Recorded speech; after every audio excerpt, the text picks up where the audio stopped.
Bismillahirrahmanirrahim. Assalamu alaikum. Welcome back, students. Hope you all are fine and in a good health. So, as we have read our page number 58 yesterday, so today we are starting page number 59 in this video. Hope you have briefly understand that what was there on page number 58. Let's see that what we are going to learn in on page number 59. Just in your copies for final term, you have to make a title page of final term has been started. After that, you will write your final term syllabus and then the title page of unit number 9, Adventures with Shark. Okay, 3 pages we have done till yet for final term. Let's see that what is there on page number 59. So as on page number 58, we have ended on the line which was about the sharks, जिसमें हमसे ये कहा गया था कि आसिफ और अहमद ने shark के बारे में क्या एक्सपीरियंस किया या उन क्या मतलब एडवेंचर कर रहे थे। तो उनका ये था कि उन्होंने जो फ़िशेस पकड़ी थी उसका कहीं से ब्लड जो है वो ड्रेन हो रहा था और उसकी स्मेल की वजह से शार्क्स का एक पूरा शोल उनकी तरफ आता है, उनकी बोट की तरफ। ठीक है, तो draining out of the boat तक हमने पढ़ा था। थ्रो आ स्मॉल होल यहाँ पर लिखा हुआ है। तो पूरी लाइन का जो मतलब है वो ये बनता है कि जो फ़िश उन्होंने पकड़ी थी उसके गलफड़े से कहीं से ब्लड निकल रहा था, जो कि छोटे सुराख से कहीं से निकल कर और पानी में मिक्स हो गया या उसकी स्मेल की वजह से जो है वो शार्क्स उनकी तरफ अट्रैक्ट हो गई। So let's see that what's next there on this page. अच्छा जी, यहाँ पर है they had never expected to see so many sharks at once. उन्होंने कभी ये तवक्का नहीं की थी कि वो एक साथ इतनी ज़्यादा शार्क देखेंगे। ठीक है, they had never expected to see so many sharks at once. उन्होंने कभी तवक्का नहीं की थी कि वो एक साथ इतनी सारी शार्क्स देखेंगे। फिर है they started looking for their tools to defend themselves. अब क्या हुआ कि उन्होंने अपने दिफा के लिए अपने औजार तलाश करना शुरू कर दिए। Next, they had only their shark suit to defence against destructive force of the shoal of sharks. क्या था उनके पास? उनके पास सिर्फ शार्क सूट थे जिनको पहनकर वो शार्क के ग्रोह की तबाहकुन ताकत के ख़िलाफ़ दिफा करें। यानी कि उनके पास शार्क सूट के अलावा कुछ भी नहीं था, औजार उस तरह नहीं थे जो कि होने चाहिए थे। उनके पास सिर्फ जो है वो शार्क सूट था। They believe in themselves and it was the only key to success in such a situation. लेकिन उनका अज़म पुख्ता था, वो अपने आप पर यकीन रखते थे और ऐसी सूरत हाल में बस यही कामयाबी की वाहिद कुंजी थी। यानी कि उनके पास कोई टूल्स वगैरह नहीं थे to defend themselves from the sharks, but they have only a shark suit and they have the courage to fight with them. They can save themselves from the sharks. वो अपने आप को बचा सकते थे और उनका ये जो अज़म था, यानी कि जो उनका यकीन था वो पुख्ता था, पक्का था कि वो अपने आप को शार्क से डिफेंड कर लेंगे। So let's have a look towards the difficult words of this para. As you can see the word on first line, ये वर्ड है एक्सपेक्टेड यानी कि उम्मीद, तवक्का। ठीक है, डिफेंड यानी कि बचाओ, दिफा। They had only their shark suit to defend the destructive तबाहकुन। शोल के बारे में हम पहले कर चुके हैं। डिटर्मिनेशन के बारे में पढ़ लेते हैं। डिटर्मिनेशन का मतलब है अज़म। ठीक है, अज़म पुख्ता होना। डिटर्मिनेशन वॉज स्ट्रॉन्ग, अज़म उनका पुख्ता था, इरादा पुख्ता था। और सिचुएशन मतलब सूरत हाल। ठीक है, ये हो गए हमारे इस पैराग्राफ के difficult words. Let's have a look towards the next paragraph. पूरे पैराग्राफ में क्या था ये भी एक दफ़ा देख लेते हैं। उन्होंने कभी ये तवक्का नहीं की थी कि वो एक साथ इतनी ज़्यादा शार्क देखेंगे। उन्होंने अपने दिफा के लिए अपने औजार तलाश करना शुरू कर दिए। इनके पास सिर्फ शार्क सूट थे जिनको पहनकर वो शार्क के ग्रोह की तबाहकुन ताकत के ख़िलाफ़ दिफा करें। लेकिन इनका अज़म पुख्ता था, वो अपने आप पर यकीन रखते थे और ऐसी सूरत हाल में बस यही कामयाबी की कुंजी है। Let's move towards the next paragraph. They put their shark suits on, got ready to fight. उन्होंने अपने शार्क सूट पहने और लड़ने के लिए तैयार हो गए। Okay, next line, as the shark got closer they saw there were more than 7 sharks ready to attack. जैसे जैसे शार्क करीब आती गई उन्होंने देखा कि 7 शार्क इन पर हमला करने के लिए तैयार थी।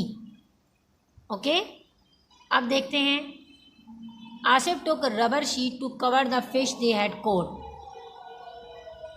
Asif took rubber sheet to cover the fish they had caught. मछली को पकड़ने के लिए आसिफ ने रबड़ की चादर ली। आसिफ ने क्या किया, जो मछलियाँ उन्होंने पकड़ी थी ना, जो उन्होंने कैच की थी, उसके ऊपर एक रबड़ की शीट डाल दी ताकि एटलीस्ट वो शार्क्स को अगर नहीं दिखाई दी तो उनका कोई बचने का चांस बन सकता है। ठीक है, अच्छा, कोट मतलब पकड़ना, जो उन्होंने पकड़ी थी। और आई थिंक इसके अलावा फ़ाइट का मतलब हो जाएगा लड़ाई, रेडी का मतलब हो जाएगा तैयार। और मुझे कोई इसमें वर्ड डिफ़िकल्ट लग नहीं रहा है। If you find it out so write it in your copy. Okay, मेरे हिसाब से जो थे वो मैंने आपको बता दी। As soon as the first shark approach the boat, जैसे ही पहली शार्क कश्ती के करीब पहुंची, Ahmad heard a mast with a sharp end. Ahmad ने एक तेज तिरे वाला मस्तूल फेंक दिया, which went straight into the belly of the shark, जो सीधा शार्क के पेट में जा लगा। इसने दर्द में हलचल मचा दी और दूसरी शार्क की भूख और बढ़ा दी। It started wriggling in pain and other shark had it as an appetizer. इसने दर्द में हलचल मचा दी और दूसरी शार्क की भूख और बढ़ गई इस वजह से। Before they could finish the shark he was sharp enough to get ready for another go at the invaders. इससे पहले कि वो शार्क को ख़त्म कर सके, शार्क पहले से हमला आवर पर हमला करने के लिए तैयार बैठी थी। ओके, सो ये हमारे पास हो गया थर्ड पैराग्राफ इस पेज का। हम अब दोनों पैराग्राफ्स की मीनिंग को एक साथ ज़रा देख लेते हैं। उन्होंने अपने शार्क सूट पहने और लड़ने के लिए तैयार हो गए। जैसे जैसे शार्क्स करीब आती गई, यहाँ पर हैं हम, उन्होंने देखा कि 7 शार्क उन पर हमला आवर हैं। उन्होंने, आसिफ ने रबर शीट ली और जो मछलियाँ उसने पकड़ी थी उनको कवर कर दिया। जैसे ही शार्क बोट के करीब पहुंची, अहमद ने क्या किया, अहमद ने एक तेज़ सिरे वाला मस्तूल, मैस्ड विद शार्प एंड, मस्तूल यानी कि जो है वो तीर टाइप का होता है, वो उसने सीधा फेंका जब, तो वो जाकर पेट में लग गया शार्क के। और इसके बाद क्या हुआ कि उसने तड़पना शुरू कर दिया दर्द में, जिसकी वजह से दूसरी शार्क की भूख और बढ़ गई। और इससे पहले कि आसिफ और अहमद अटैक करते शार्क के ऊपर, शार्क पहले से तैयार बैठी थी। अच्छा, अब इसमें देख लेते हैं कि क्या है। इसमें वर्ड्स थोड़े से ज़्यादा हो गए हैं मीनिंग के लिए। ये है, शार्क है, एपेटाइज़र है, रिगलिंग है, इन्वेडर्स है। इनफ भी देख लेते हैं। अप्रोच का मतलब होता है पहुंच, ठीक है। हर्ड का मतलब होता है heard a mast, Ahmed heard मतलब के तेज़ सिरे वाला मस्तूल, हर्ड अ मास्ट मतलब तेज़ सिरे वाला मस्तूल, विद अ शार्प एंड हो जाएगा, शार्प तेज़ के लिए आ जाएगा। और हर्ड अ मास्ट, मास्ट मतलब मसूर और हर्ड मतलब सिरे वाला, ठीक है, तेज़ हो जाएगा। सॉरी, मस्ट मतलब मस्तूल, हर्ड मतलब फेंका और शार्प मतलब तेज़, तो तेज़ सिरे वाला मस्तूल उसने फेंका जो कि सीधा जाकर उसके पेट में लगा। रिगलिंग मतलब हलचल मचाना, एपेटाइज़र मतलब भूख, इनफ मतलब काफ़ी, और इन्वेडर्स मतलब हमला आवर। ठीक है, ये वर्ड्स थे हमारे इस पैराग्राफ में। अब आगे चलते हैं और अगला पैराग्राफ देखते हैं। जी, हमारे पास नेक्स्ट पैराग्राफ है, आप पिक्चर में भी देख सकते हैं कि अहमद और आसिफ जो है they are ready to fight. Ahmed had a sharp vast knife in his hand to attack the next shark. अगली शार्क पर हमला करने के लिए अहमद के हाथ में तेज़ नोक वाला चाकू था। ठीक हो गया। The first attempt went in when, पहली कोशिश रायगा गई, but the second hit the target, लेकिन दूसरी निशाने पर लगी। ओके, नेक्स्ट है the shark had taken the blow on the head and was dead with in seconds.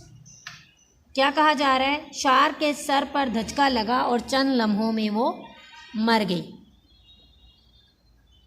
The fellow sharks had another good meal before they could take their actual target. साथ ही shark ने अपना असल शिकार करने से पहले ही एक और अच्छा खाना खाया। मीनवाइल सम ये इसके ऊपर आ रही है line. Meanwhile some sharks had already got enough to fill their tummies. इसी दौरान कुछ शार्क ने इतना खा लिया कि इनके पेट भर गए। ओके, आगे हमारे पास है 3 sharks were still posing a threat. 3 shark अभी भी ख़तरा बनी हुई थी। द गुड थिंग, अच्छी बात ये थी, was that during this all fight, कि इस सारी लड़ाई के दौरान the boat was moving toward the shore, कश्ती साहिल की तरफ बढ़ रही थी। ओके, आगे क्या है? The brothers were helpful, they एक सेकेंड, हाँ जी, the brothers were hopeful they would be able to get help. तो दोनों भाइयों को उम्मीद थी कि जब वो साहिल पर पहुंचेंगे तो मदद हासिल करेंगे। ठीक है, तो क्या हुआ कि उन भाइयों को ये एक्सपेक्टेशन थी कि जब वो साहिल पर पहुंचेंगे तो उनको मदद मिल जाएगी। Let's have a look toward the complete meaning. जैसे ही पहली शार्क कश्ती के करीब पहुंची, ये वाला तो नहीं है, अगली शार्क पर हमला करने के लिए अहमद के हाथ में एक तेज़ नोक वाला चाकू था। पहले कोशिश रायगां गई लेकिन दूसरी निशाने पर लगी। शार्क के सर पर धचका लगा और चंद लम्हों में वो मर गई। साथ ही शार्क ने अपना असल शिकार करने से पहले ही एक और अच्छा खाना खाया। इसी दौरान कुछ शार्क ने इतना खा लिया कि उनका पेट भर गया। 3 शार्क अभी भी ख़तरा बनी हुई थी। अच्छी बात यह थी कि इस सारी लड़ाई के दौरान कश्ती साहिल की तरफ बढ़ रही थी। दोनों भाइयों को उम्मीद थी कि जब वो साहिल पर पहुंचेंगे तो मदद हासिल करेंगे। ठीक है, अब इसमें हम देख लेते हैं।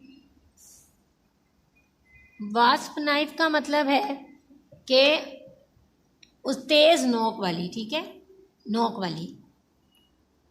और इसके बाद अटेम्प्ट, द फर्स्ट अटेम्प्ट, कोशिश कह लें इसको। वेन का मतलब हो गया रायगा। और नेक्स्ट पैराग्राफ में देख लेते हैं। मीन वाइल का मतलब हो जाएगा इसी दौरान। इनफ मैं पहले भी बता चुकी हूँ। होपफुल मतलब उम्मीद। एक सेकंड, वास्प पढ़ा हमने, वेन पढ़ा, और इसके अलावा हमने अटेम्प्ट का पढ़ा, होपफुल पढ़ा, मीनवाइल पढ़ा। होपफुल मतलब पुरुमीद।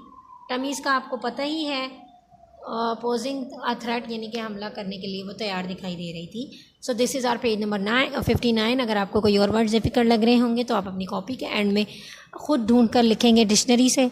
और उम्मीद है आपको अच्छे से ये पेज समझ में आ गया होगा। Each and everything is clear to you all. Thank you so much student for watching and take care. Allah हाफिज़।